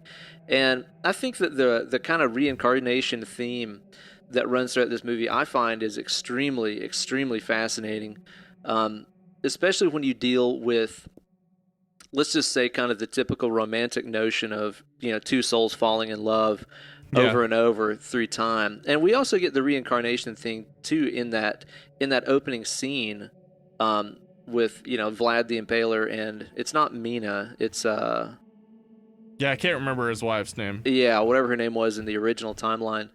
And the priest that like damns her because she killed herself is played by Anthony Hopkins. Played by Van Helsing. So you kind of get this impression that like these souls are constantly locked together.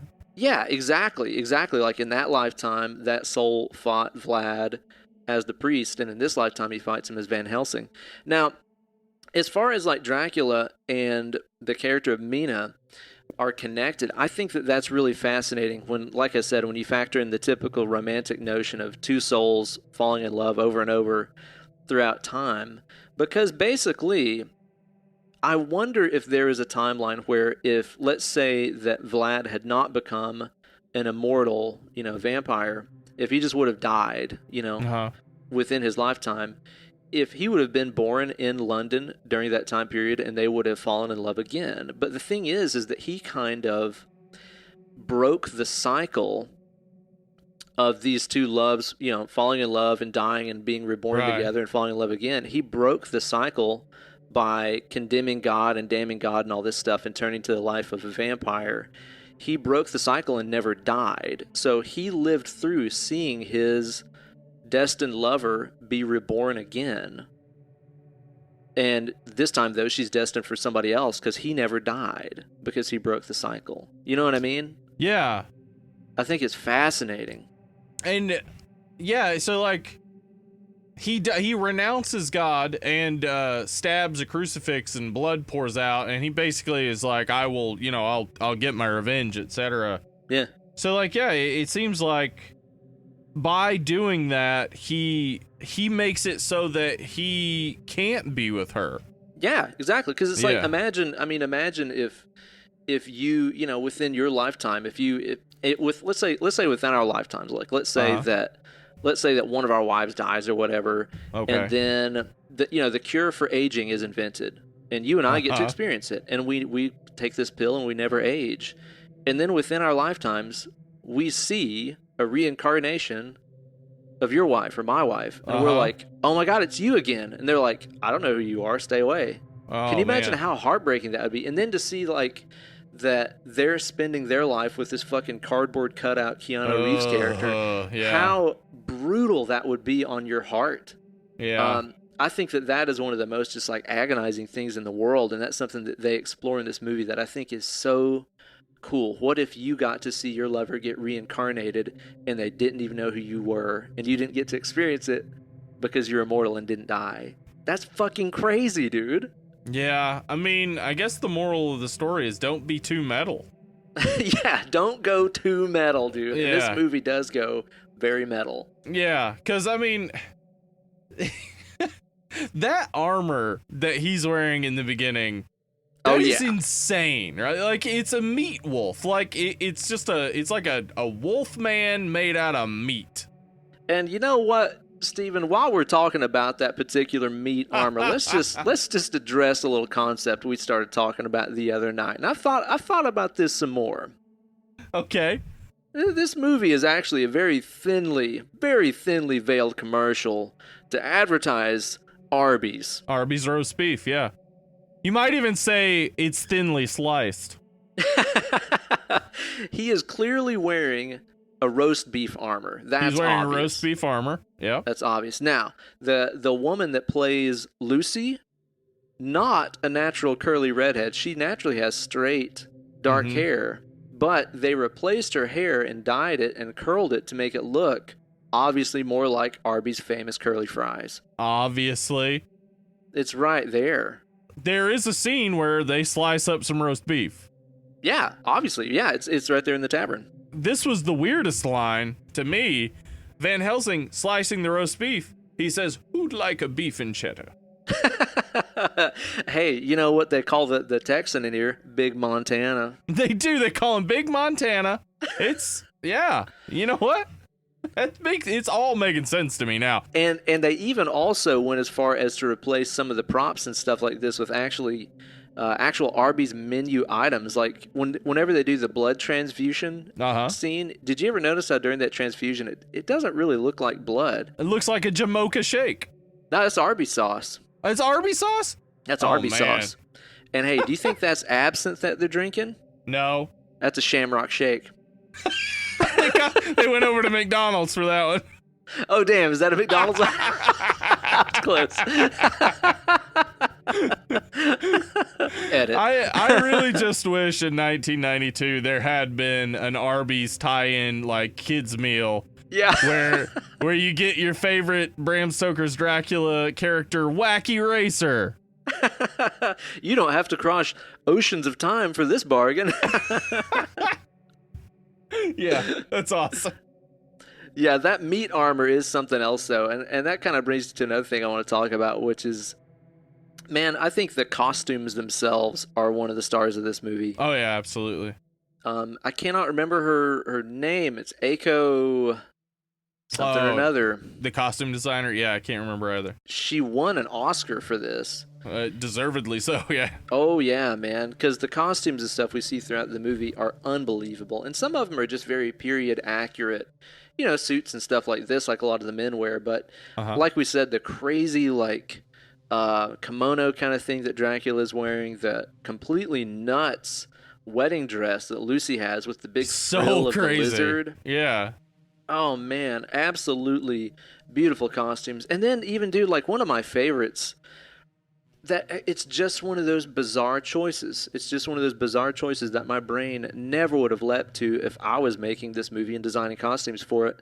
At the very end of the movie, you know, during the final chase scene up to Dracula's castle, the robe that he is wearing is like Gustav Klimt's The Kiss. Yeah, they actually, the first time you see that is when they're in the early scenes in the castle, and Jonathan Harker is sneaking around, and then he pops up out of his casket or whatever, and he's wearing that robe, and it's The Kiss. Exactly. Such a weird choice, man. And that's the thing that I think is so cool, is whenever you have a bunch of immensely talented people like Coppola and Eiko, and they're making these completely crazy decisions, but there's a trust involved. There's a trust that, listen, I know it sounds weird that like Dracula's going to be wearing a kimono and have like big butt hair, but trust me, it's going to work. I think that's amazing to see that kind of creative trust going on between the people working on this film. Do you think that when they made that butt hair, they really just thought, like, eventually Simpsons is going to do this in a Treehouse of Horror with Mr. Burns, and it's going to look really funny? Did they do that? Yeah, there's a Mr. Burns where he's, or a Treehouse of Horror where Mr. Burns is like Dracula in this. Pretty awesome. Dude, I'm so Simpsons ignorant. I got to catch that shit up. Oh, man. Yeah, you do. Stop what you're doing. What do you think about some of the cinematography and stuff in this flick?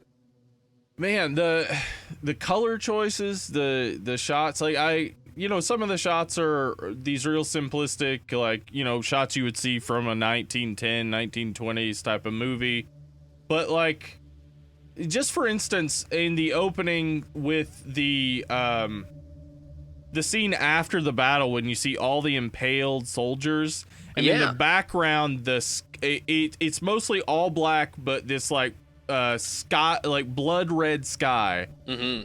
It's just gorgeous. Just perfectly expresses exactly what the scene should express. I think they do that a number of times where they use like the foreground is blacked out, and then you just get the color of the sky that helps express the emotion of what's going on in the scene. And not really distract you. Yeah, really enjoy those. What about you, Ben? What's your favorite moment in here, cinematographically? I don't know if I could single out a particular favorite moment per se, but like some of the things that really stick out to me, I absolutely love the look of Dracula's castle, which was based on a painting by somebody I don't remember. But it's so fucking weird. Like, who makes the decision that Dracula's castle should look kind of like a guy sitting on a throne? That's so badass. But it's like incomplete and constantly like being built, which is something they talk about in the book, how the castle's constantly under construction, like all the time. They're adding new shit to it. So in Dracula's castle, it's not this pristine ancient thing. Like if you look, there's like scaffolds and shit all over it. Yeah. It's really cool. So I love that. And I also really love a lot of the scene-by-scene transitions. They're very, like, hypnotic and dreamy. Like that one where you've got Lucy and Mina in the garden, and those peacock feathers really slowly drift in front of the camera. But then, like, the eye of the peacock feather becomes the tunnel that Harker is going through on the train. Yeah. Dude, those transitions, I think, are so fucking cool, and there's a million of them in the movie. Yeah, there's one where they zoom in on Lucy's the vampire bite on her neck, and it transitions into the eyes of a wolf. Yeah. Oh, it's so sick, man. I think that kind of stuff is amazing. The sets and everything are unreal. That last chase scene up to Dracula's castle with the bright white snow and that crazy like orange red sky, I think that is so striking. I wonder visually. I wonder how much, because I remember the descriptions of Dracula's castle in the novel a little bit, and particularly remember, the movie here. I wonder how much of that might be based off of H.H. Holmes' murder castle in Chicago. Oh yeah, where H.H. Holmes was a serial killer, same time as Jack the Ripper. But he built this murder castle in Chicago that he kept hiring new contractors and firing them, and having, like staircases built to nothing, and rooms that, you go in and then you can't really figure out how to get out and things like that. I wonder how much that was in Stoker's mind and how much that was in Coppola's mind for this. Whoa, is that kind of like the Winchester mansion that's constantly being built on? Well, kind of. I mean, the Winchester mansion, the widow had been told basically that as long as she didn't ever stop building the house or something, there wouldn't be a curse on her. H.H. Holmes was particularly building a castle he could use to murder people. He would invite them in to stay and then start chasing them in the night, and then they would go into these doors that would lead nowhere, or they'd run up a stairwell and open the door and fall like 2 stories. How is there not a horror movie about this, dude? I don't know. H.H. Holmes. That would be terrifying. H.H. Holmes is some terrifying shit. Read about him if you're interested in disgusting serial killers. I think I just might do that, Steve. Mm-hmm. What do you think of the soundtrack in this flick?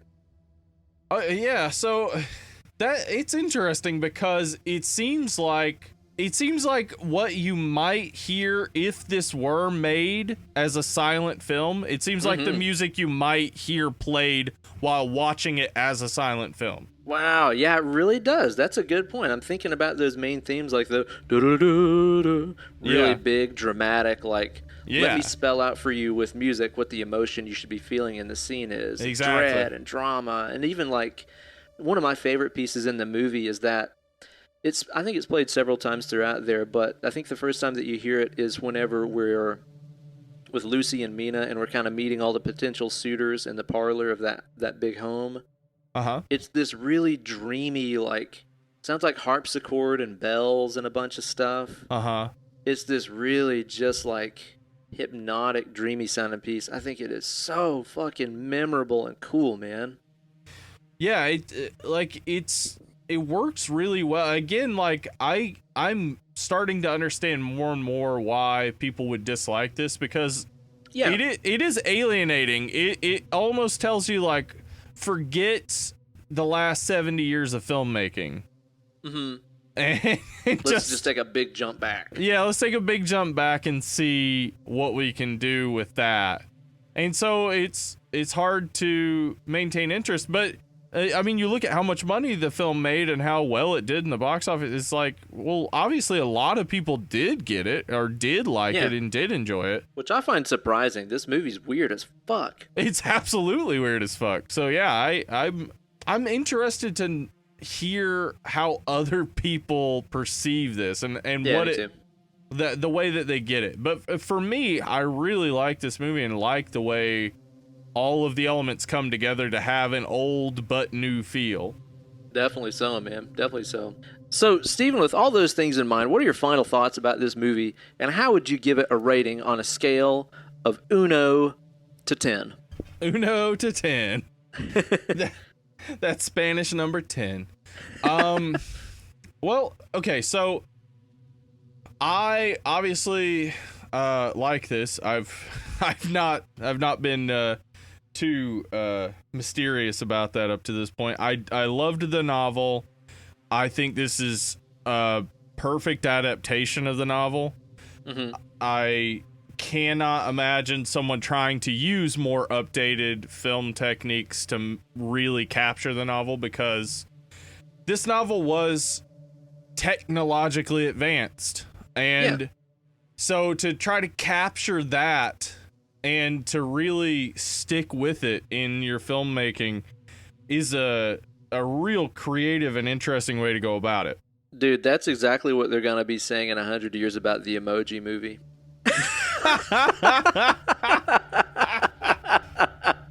Yep. Yeah, that's going to be it. They're going to be like, you know what? Let's talk about some of the great films of the early 21st century. The Emoji Movie. Spoke of the times. Wanted. When people quit talking and started communicating through tiny pictures pre-programmed into their cellular devices. I really like the acting, love the costumes, love the set design. I love the way everything comes together. Now, you've seen this movie a lot of times. I don't know that I could sit down and watch this a lot, but I haven't tried it. it seems to me something that is something you have to put a lot of effort into understanding. Sure. And to really getting. But there's also an allure to it that is all its own. I mean, just visually, it's going to draw you in no matter what. Yeah. And you do have to do some, I wouldn't say mental gymnastics, but you do have to really understand the context and things to get that Keanu Reeves is doing well in this. And to get that Van Helsing's insanity is a choice that Anthony Hopkins is making that really comes out well. Totally. So, for me, knowing all those things, I really like this movie. I enjoy it. I will try to watch it again and see. Maybe I just like you will really just love watching it over and over and over. So it's easy for me to give this an 8 for sure. I think that's a high 8. You could easily that's a high 8 of all 8s. Like if you were standing next to an 8 and then that 8 came in the room, you'd be like, why is he taller than you? He just seems like a bigger 8. I don't know. That type of 8. What about you, Ben? What do you think about this? Man, I clearly just fucking love this movie. I think that the content is completely heartbreaking. I think that it's really a cool way to adapt that original source material and just kind of call away, again, what I thought was a lot of the boring bits out of the book and still keep that multi-narrative point of view and stuff like that. I think it's a brilliant adaptation there. I love the devotion to the old school film techniques. I think that makes the movie so much cooler. Mm-hmm. And again, watching the special features really made me love this movie even more. And it's such a good repeat watcher, too, because there is so much subtle stuff in this movie that you simply don't get the first time, first couple times for me that I watched it. Like, did you notice, like in the scene where, like, Keanu Reeves is shaving and Dracula's in there with him? Uh-huh. Did you notice how the walls of that room are really subtly closing in? You know what? I didn't notice it in that scene, but I did. Well, actually, maybe it was that scene. I did notice that at a certain point in the castle that the walls seem to be moving in. Yeah, it's so subtle. And it's one of those things that, like, that's what I love about this movie. That scene would have been just fine without that. It would have been fine. But they went ahead and added that in. And other weird stuff, too, like whenever Dracula's reading his wife's, like, suicide note. Mm-hmm. And they project that weird purple image of her, like, falling onto the note. Like, why? Why do that? It would be fine without it. But I love how many cool ideas like that there are in this movie that do enhance it. Because, as I mentioned, what amuses me is seeing people's decisions being made that I would never think of. People zigging where I would zag. I love that. Next time you watch it, pay attention, because I noticed it this time. Whenever Jonathan Harker is talking about Dracula's gypsy workers, he looks out the window and he looks down, and I'm pretty positive that the workers he's looking at are stop motion. Really? Yeah, just watch it again. Watch and see, because the way they moved, and I think they had to do it because of the angle out the window and things. They had to use miniatures and stop motion to get that in-camera look. But just pay attention to it next time. Yeah. Yeah, I'm definitely going to check that out. That's really, really cool. Yeah, and just all the decisions being made. The weird stuff about Lucy being filmed in reverse of her getting in and out of the coffin. There's a lot of stuff like that too with the wives of Dracula. That scene is really fucking freaky. Oh yeah, that's so crazy. Yeah, they go full fat bastard and eat a baby. They do eat a fucking baby.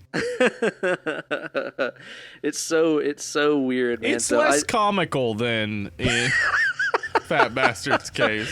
Yeah, they hadn't really perfected the edge of that kind of comedy by that point, you know. I fucking love this movie. I really, really, really do. I can't think of a whole lot that I would say about it that I don't like. I love how surreal and dreamy and weird the movie is. There's so much stuff that goes by that's never explained, and you just watch it and you're like, what the fuck was that? Like you mentioned, when he pulls the tears off her face and turns them into diamonds. What the fuck was that? Well. That scene where she drops like that little medicine bottle and like this third arm catches it out of nowhere. Mm-hmm. There's so much little stuff like that that is never explained. You just see it happen and you go, wait, what? And then the scene's moving on. I love that kind of shit. I think it's awesome. Yeah. I went into this ready to be like, oh, it's a fucking 10. It's one of my favorite movies ever. But you know what? Honestly, this time around, I did notice that, as I mentioned, very much like the book, I think once you get out of Dracula's castle and kind of the world building bit is sort of over, it does drag a little bit. I do think that kind of like the second act of the movie kind of plods along. Could have been used, could have had a little heavy editing. And maybe it's just because the movie comes at you so hot with all this weirdness, all these crazy visuals and crazy things going on right from the very top of the movie, that the second act, you're just kind of like settled in and it's not like shocking and awing you anymore. Yeah. Maybe that's part of it too. I don't know. But it does drag a little bit. But I still think with that in consideration, man, I think that this movie is it's a solid 9 for Eller. So 9, yeah. I can't argue against that score. I mean, honestly, it is really good. It's I would even say that the part where you're saying it drags could easily be explained by the fact that they spend most, like I would say almost the entire first act setting up the A story, and then they have this whole B story that they have to set up with Lucy and the three suitors and Van Helsing. And so maybe we kind of get 2 first acts, and so that's why it seems like it drags. But you also, you couldn't throw the Lucy and the 3 suitors stuff before the castle, or it would just be boring as hell. Oh, yeah, totally so. Yeah, that's a fair enough point. They did have to introduce all those elements. It had to go somewhere. Yeah. And it's worth it. It's worth it in the end. Now, next week on the show, we're going to be covering our next voter chosen pick for Nov-ampire. Thank you guys so much for everyone who voted on this. We're going to be watching From Dusk Till Motherfucking Dawn. That's right. Quentin Tarantino as an actor? Actor? Yeah. I love this flick, so I look forward to talking about it with you. So be sure to tune in next week. In the meantime, you guys be sure to go on iTunes, rate and review this podcast. I've seen some new ones popping up here lately. We really, really appreciate that. Be sure to continue doing that. Rate, review the podcast. Use a G-rated review, or else they will not post it. But it does help us out immensely. Steve, where can they be reaching us to reach out and let us know how much they love us and send us pictures of their penises and their balls, and recommend movies for us to watch? Yeah, so number 1, dick pic. Number 2, ball pic. Number 3, I guess movies you want us to watch. I don't know. Priorities, people. You can email us at deadandlovelypod@gmail.com. You can also find us on Instagram and Twitter at deadlovelypod. And we have a Facebook group, which is pretty active. Yeah, it's a lot of fun. Yeah, it's a lot of fun. You can also find me on the Instagrams, the Twitter, at Steven Spratling. That's Steven with a V, the only way to spell it. And you guys can track me down like a bloodhound by looking me up at Ben Eller Guitars on Instagram and Twitter. Thank you guys so much for listening to this week's episode. I hope you guys tune in next week for Dusk Till Dawn, and we'll be talking at you then. You guys have been absolutely divine, and we've been dead and lovely. Bye, y'all. Bye-bye. The blood is the life. I am the monster the breathing man would kill.